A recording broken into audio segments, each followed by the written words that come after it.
Hello and Assalamu Alaikum. I'm Marwa Mahkum Sheikh. Welcome to Naramis. Why do wars end?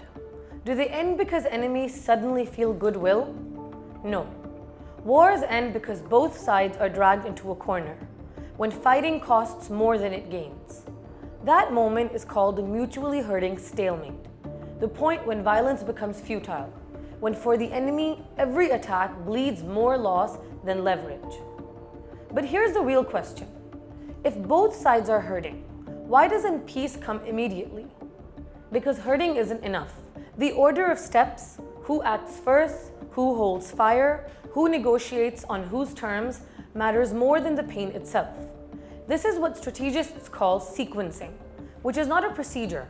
It is the power that decides whether war truly ends or simply mutates. So what happens when sequencing is wrong? You get the Doha fiasco. The Taliban were recognized without due reassurances from them. They gained political legitimacy while all affiliates are still carrying their guns. The outcome was predictable. Not peace, but violence reborn. Militancy did not disappear. It crossed into Pakistan stronger and more confident than ever. And what happens when sequencing is right? Look at Camp David. Egypt and Israel fought until both were bled into exhaustion.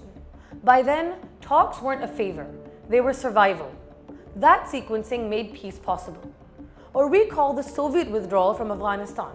It wasn't driven by charity, but by the recognition of futility. Sequencing made the difference between exit with terms and exit in chaos. So what does this mean for Pakistan? Can we talk to the TTP or BLA today? Not yet.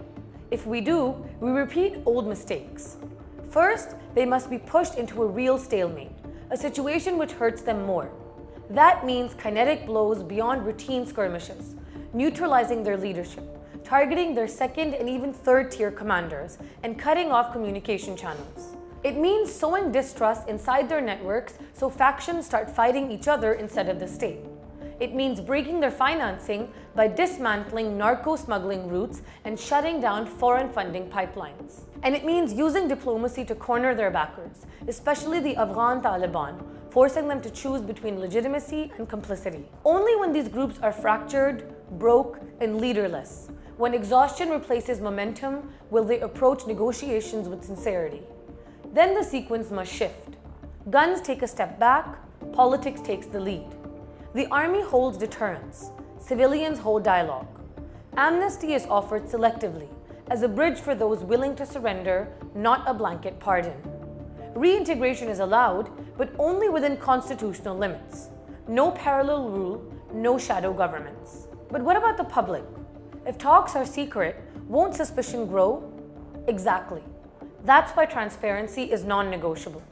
People must see that peace is not being purchased at the cost of sovereignty. They must know the state is not bowing, but observing violence into lawless politics. So what's the bottom line? Wars do not end with signatures. They end with sequences. First you hurt, then you isolate and exhaust, then you talk. Get the sequence wrong, and you build illusions that collapse. Get it right, and you turn necessity into settlement. Peace is not a gift. It is engineered through pressure, isolation, fracture, exhaustion, and then dialogue. Pakistan's choice is simple. Either master the sequence or risk reliving the cycle of mistaking pauses for peace. What are your views? Drop them in the comments below and be sure to like, share, and subscribe to the channel. Until next time, Allah Hafiz.